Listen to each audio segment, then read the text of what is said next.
Okay, Bismillahirrahmanirrahim. Assalamualaikum warahmatullahi wabarakatuh. Alhamdulillahi rabbil alamin. Wassalatu wassalamu ala asyrafil anbiya'i wal mursalin wa ala alihi wa sahbihi ajma'in. Amma ba'd. Okay, pertama dan selamanya mari sama-sama kita menjaga kesyukuran terhadap Allah Subhanahu wa taala kerana limpah kurnia rahmat dan inayah dapat sama-sama kita meneruskan pengajian pada hari ini, iaitu sirah bagi tahun 5. InsyaAllah minggu lalu kita telah membahaskan jenis-jenis jihad, iaitu jihad an-nafsu, jihad melawan hawa nafsu yang telah kita yang Ustaz suruh kamu salian tu kan, jihad hawa nafsu. Yang mana jihad jenis-jenis jihad ni ada 5 sebenarnya. Jihad an-nafsu, jihad syaitan, jihad kufar, jihad murtadin dan juga jihad munafikin. Seperti mana yang kita telah memahami pengertian jihad pada unit yang satu dahulu. Okey, jihad melawan hawa nafsu tu macam mana ya? Okey, baik kita tengok. Okey, jihad melawan nafsu ini ialah jihad menahan keinginan nafsu syahwat yang cenderung melakukan keburukan dan maksiat. Ia merupakan tarbiyah ia merupakan tarbiyah manusia, tabiat lah ni, manusia terhadap dirinya. Tarbiyah manusia terhadap diri. Tarbiyah ni adalah didikan manusia terhadap dirinya untuk mentaati Allah SWT dan menolak fitnah nafsu dan syahwat daripada melakukan kemungkaran dan maksiat. Kenapa ini? Jihad melawan nafsu ni adalah diri kita sendiri. Kalau kita ingin melakukan sesuatu tu, contoh kita nak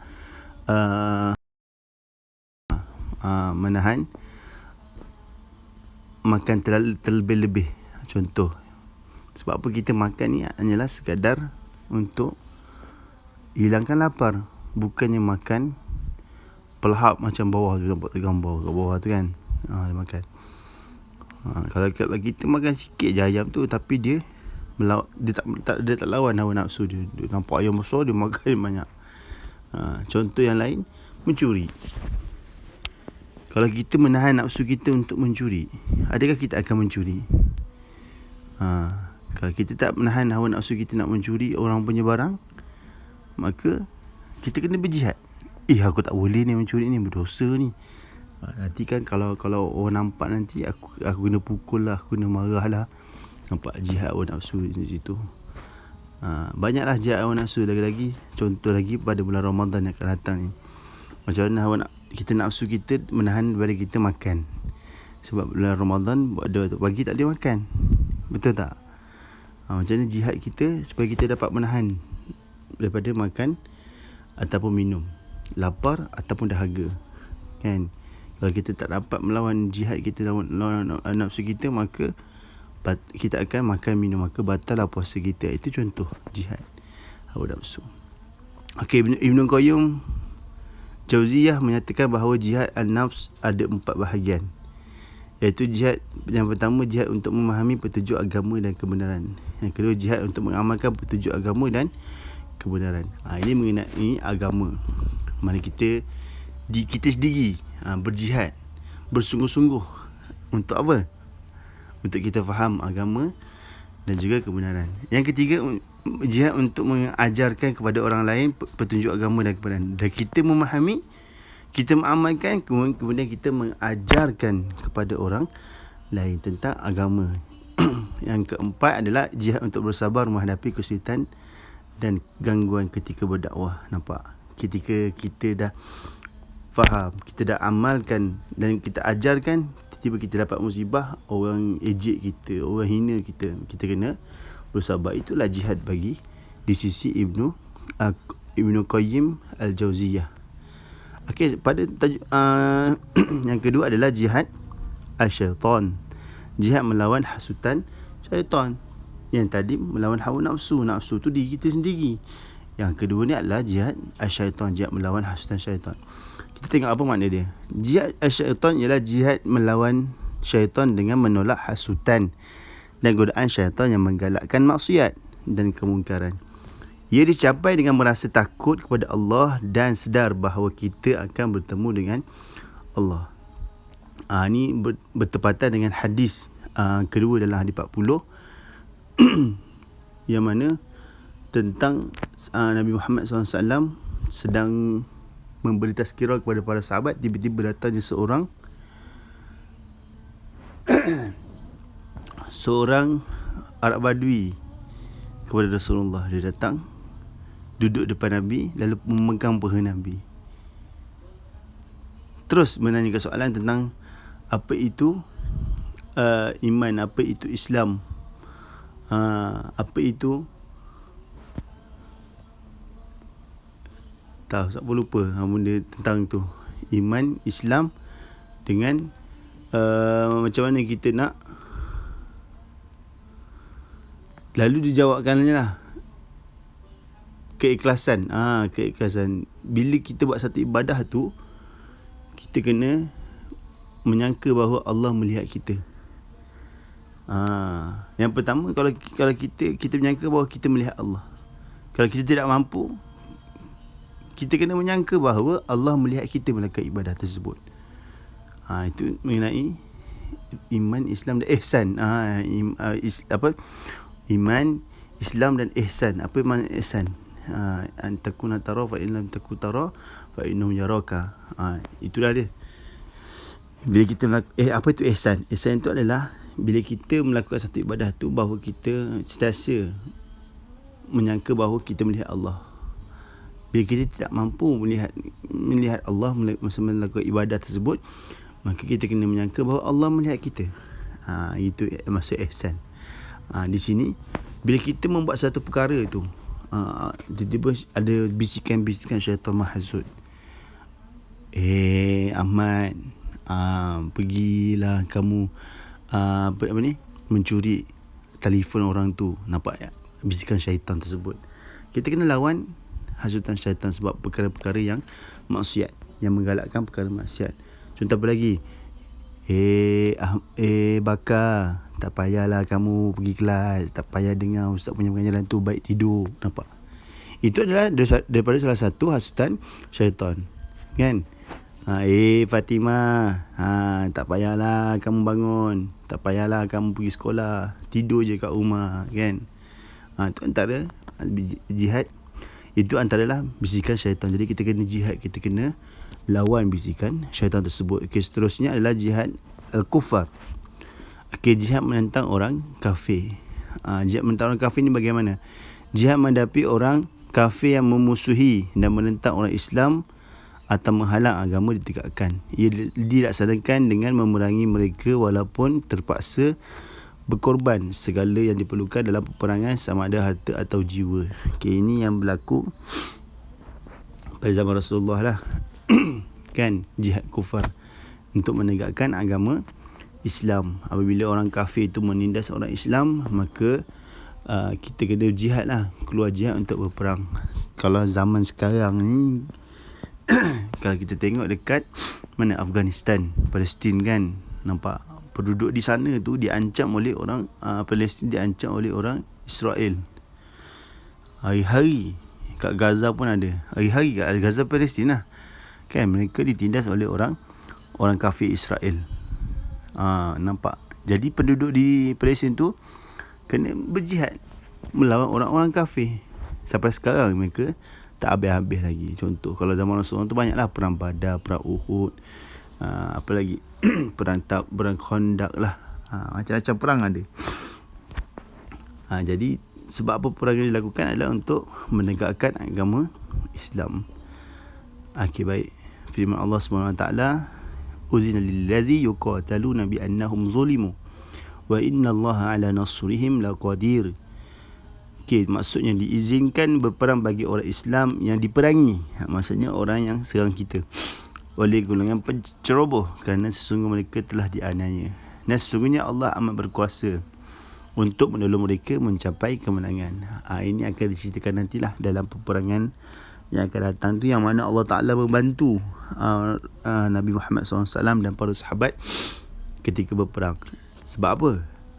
Kalau kita fikir secara logik, bagaimana sebilangan yang kecil boleh mengalahkan sebilangan yang besar? 313 orang melawan dengan 1000. Yang menangnya adalah 313 orang. Hebat tak bagaimana Allah Ta'ala membantu bagi mereka yang berjihad di jalan Allah? Okey, baik. Seterusnya adalah jihad murtadin. Apa itu jihad murtadin? Jihad murtadin ialah jihad memerangi golongan murtad. Apa itu murtad? Orang yang keluar agama Islam.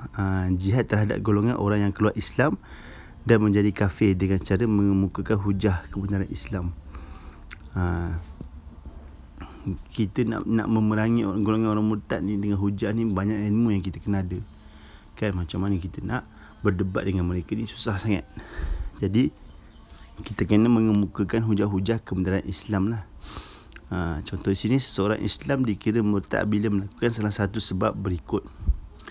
Yang pertama, mempersekutukan Allah sama ada melalui percakapan atau perbuatan. Mempersekutukan Allah ni adalah, contoh kata Allah itu ramai. Salah. Allah itu ada satu. Qul huwallahu ahad. Qul, katakanlah wahai Muhammad bahawa Tuhan itu ahad, satu. Okey, baik. Kalau dia mengatakan banyak Allah, kalau Allah semua nak tengok orang ramai kan, kita ni ramai, Allah tak nak tengok kita semua. Itu kuasa dia. Kita jangan samakan kuasa kita, kekuatan kita untuk melihat orang ni seorang je, kita samakan dengan Allah. Tidak, Allah tidak sama seperti manusia. Dia ada sifat dia tersendiri. Okey, baik. Seterusnya, mengingkari mengingkari agama Islam dengan mengingkari rukun dan hukum Islam. Amat pentingnya kita beriman kepada rukun iman dan juga rukun Islam tersebut. Jika mereka ada orang Islam mengingkari, contoh beriman kepada Allah, beriman kepada Rasul, beriman kepada kitab. Contoh, mereka beriman kepada Allah, beriman kepada Rasul, tapi tidak beriman kepada kitab yang Allah Ta'ala turunkan yang 4 tu, Taurat, Zabur, Injil dan juga Al-Quran. Jika tidak beriman pada kitab, maka tetap akan murtad lah. Dia akan jadi murtad. Okey, yang ketiga, meninggalkan solat atau mana-mana rukun Islam kerana kerana meremehkan dan mengingkari kewajipan rukun itu. Meninggalkan solat atau mana-mana rukun Islam. Rukun Islam, ingat apa dia?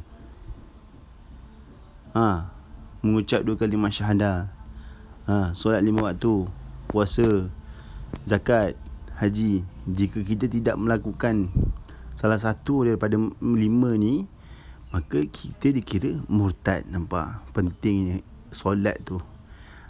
Solat jangan tinggal, puasa di bulan Ramadan jangan tinggal. Pentingnya kita untuk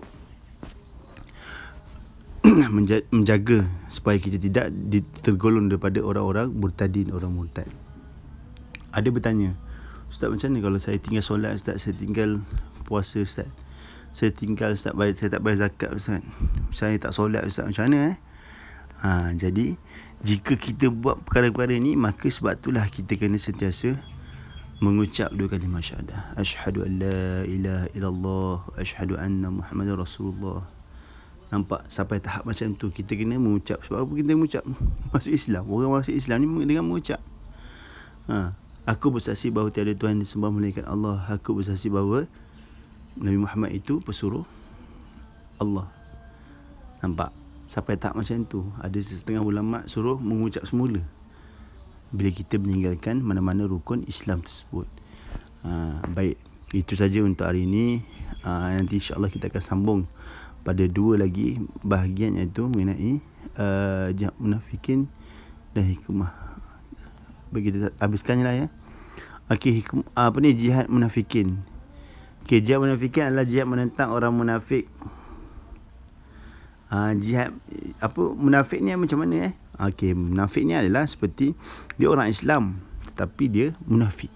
Contoh di sini, jihad menghadapi orang munafik adalah dengan lisan, iaitu melalui hujah yang bernas ke atas mereka serta mencegah mereka daripada sikap kekufuran yang tersembunyi. Orang munafik ni, dalam hadis Nabi telah berkata, iza hadasa kazaba wa iza tu'mina fakhana wa iza bila fa akhlafa, bila dia wa iza ada fa akhlafa. Yang pertama, bila dia bercakap dia berdusta. Dia bercakap dia berdusta. Bila dia dia berjanji wa'ada fa akhlafa, dia mengingkari janji. Dan apabila dia bila dia bercakap, dia berbohong. Faida fakadzaba, faida hadasa fakadzaba. Bila dia bercakap, faida uhdisa fakadzaba, kadzib. Bila dia bercakap, dia berbohong. Itu antara orang-orang munafik. Kalau jadi kita kena lawan lah orang-orang munafik ni. Kalau zaman Rasulullah tersebut, ada seorang sahabat, bukan sahabat lah, apa, dia dalam satu kelompok. Kelompok ni dalam ketika berperang tu, satu kumpulan tu, ada satu kelompok ni, dia dipanggil Abu Ubaidillah, Ubay bin Salul, Abdullah Ubay bin Salul. Abdullah Ubay Salul. Nama dia Abdullah Ubay Salul. Dia merupakan seorang yang orang munafik. Dia orang Islam, tapi dia munafik. Depan Nabi dia kata menyokong, tapi bila belakang Nabi dia tidak menyokong. Contohnya apa? Bila orang nak pergi perang, dia hasut. Kau tak payah pergilah, nanti anak bini kau siapa nak jaga. Itu antara sifat orang munafik. Itu antara sifat orang munafik lah. Berikut merupakan selesailah kita tentang jenis-jenis jihad ni, yang mana telah dibahaskan tadi, iaitu jenis-jenis jihad al-nafsu, melawan nafsu, jihad syaitan, jihad kufar, jihad murtadin, jihad munafikin. Baik. Selesai jihad munafikin. Dan akhirnya hikmah jihad, kenapa kita kena berjihad hikmahnya lah untuk mempertahankan diri daripada ancaman musuh. Kalau musuh datang serang kita nak lawan balik tak? Kita kena lawan. Sebab itulah hikmah jihad adalah untuk mempertahankan diri daripada ancaman musuh. Yang kedua adalah memelihara kebenaran dan kesucian agama Islam. Bila agama kita ditindas, agama kita dihina, maka kita kena lawan, jihad, lawan balik. Kita kena tegak, kita kena pertahankan agama. Jangan bagi orang ini agama Islam. Melihara dan mempertahankan negara Islam. Sama lah macam tadi, kan? Kebenaran suci agama, kita kena berhujah lah. Ini mempertahankan negara Islam. Bila berlaku sesuatu atas negara kita, orang kafir nak mengambil negara kita, sebab tu kita kena lawan. Contohlah, kalau kat Malaysia ni kan, pernah dengar tak sejarah tentang mempertahankan negara Melayu ni, negeri Melayu ni, Malaysia ni, zaman-zaman atuk kita dululah kan, macam mana nenek moyang kita berperang dengan orang Jepun, orang Belanda, orang Perancis datang dekat Malaysia ni untuk menjajah negara kita, kan, menjajah negara kita, yang mana kita sebagai tuan rumah ni dijadikan buruh kasar pula dah, kan. Dipanggil orang Cina, orang India untuk mengusahakan negara kita ni. Nampak? Kita nak macam mana kita nak memelihara dan mempertahankan negara kita ni? Lalu nenek moyang kita dulu ni, dia berjihad, lawan, membuat strategi supaya apa? Supaya mereka ni keluar daripada negara Malaysia ni. Sebab sampai sekarang lah kita yang dah merdeka ni lah, 1957 tu kita dah merdeka. Sebab sebelum tu memang susah lah kan, orang kata, nak berjuang untuk dapatkan balik negara kita. Dan kita sebagai orang Malaysia, orang Melayu ni, kita kena bersyukur macam mana nenek moyang kita berjuang untuk mempertahankan negara kita, negara Islam ni. Jadi itu saja pada hari ni. Maka untuk hari ni Ustaz nak kamu tulis siapa yang dah buat jihad nafsu tu, tak payah tulis dah. Sambung saja untuk jihad syaitan, jihad kufar, jihad murtadin, jihad munafikin dan hikmah jihad. Ustaz nak kamu tulis dalam buku tulis. Itu saja. Ma asabaka min hasanati fa min Allah wa ma asabaka min sayyi'ati fa min nafsi. Apa yang baik datang daripada Allah, apa yang lemah dan kurang daripada kelemahan diri sendiri. Wa qul qawli hadza wa astaghfirullahi wa lakum. Assalamualaikum warahmatullahi wabarakatuh.